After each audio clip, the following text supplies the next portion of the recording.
Hello, good day mga ka-express at eto nga, nandito na naman tayo sa isa na namang mini vlogs natin dito sa Vietnam.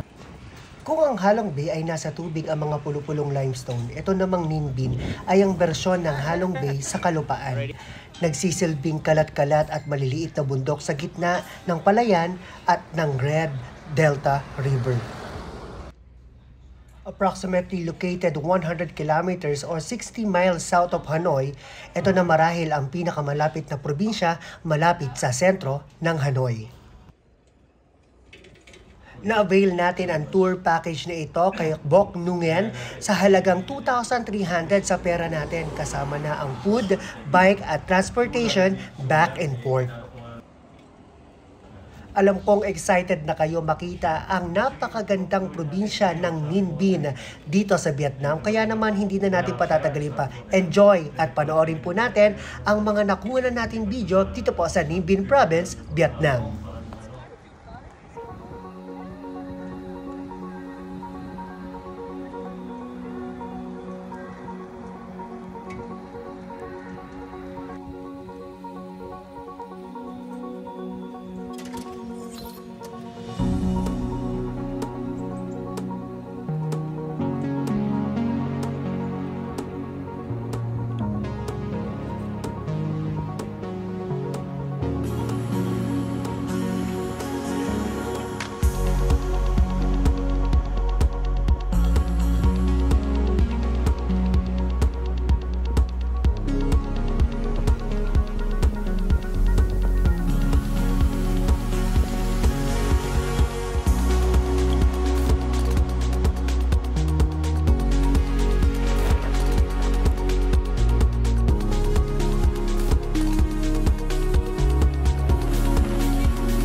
You take care.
Jorge.